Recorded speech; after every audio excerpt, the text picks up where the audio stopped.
অভয়নগর বাগারপাড়া বসুন্ধরাকে সন্ত্রাস মুক্ত এবং চাঁদাবাজ মুক্ত একটি সুন্দর সমাজ হিসেবে আমি গড়ে তুলতে চাই।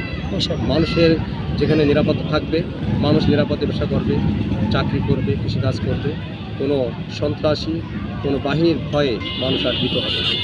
সবথেকে বড় সমস্যা হচ্ছে ভবদার জলাবদ্ধতা।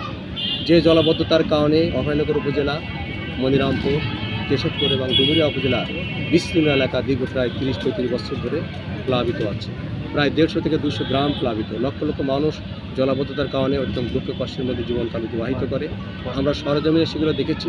আমাদের পরিকল্পনা হচ্ছে পরিবেশ বিজ্ঞানীদের এনে এই এলাকা পরিদর্শনের মাধ্যমে পরিকল্পিতভাবে জলাবদ্ধতা দূর করবার জন্য আমরা চেষ্টা করব। নোয়াপাড়ার এই ব্যবসায়িক কেন্দ্রকে আরও সম্প্রসারিত করবার জন্য ভৈরব নদী খনন করে বড় জাহাজ যাতে আসতে পারে তার ব্যবস্থা আমরা করব। নোয়াপাড়া ব্যবসা কেন্দ্রকে চাঁদাবাজ মুক্ত করব, যাতে ব্যবসায়ীরা নির্ভয়ে এখানে ব্যবসা করতে পারে। অভয়নগর বাগারপাড়া যে জরাজীর্ণ হাসপাতাল আছে এই দুইটা হাসপাতালকে আমি 100 শয্যায় উন্নীত করতে চাই।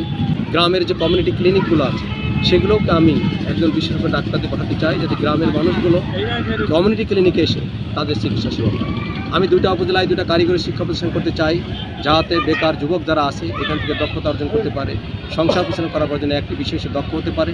আবার বিদেশে যে সমস্ত শ্রমিকগুলো আমাদের রপ্তানি হয় তারা দক্ষ, তাহলে বিদেশের উপযুক্ত মূল্য তারা পাবে। আমি আজকে যে গ্রামে যাই, যে পাড়ায় যাই, যে মহল্লায় যাই, যে শ্রেণী পেশার মানুষের কাছে যাই, তাদের কাছ থেকে অনেক ভালোবাসা আমি পাচ্ছি। কাজে আশাবাদী এই এলাকার মানুষকে দাঁড়িপাল্লা প্রতীকে বিজয়ী করবে ইনশাআল্লাহ। এই এলাকার মানুষ অধ্যাপক গোলাম রসুলকে ভোট দিয়ে আগামী দিনে ন্যায় ইনসাফ ভিত্তিক একটি সমাজ, এখানে দুর্নীতিমুক্ত একটি রাষ্ট্র, চাঁদাবাজ মুক্ত একটি সমাজ, আইনের শাসন প্রতিষ্ঠার ক্ষেত্রে সবাই সহায়তা করবে। সবাই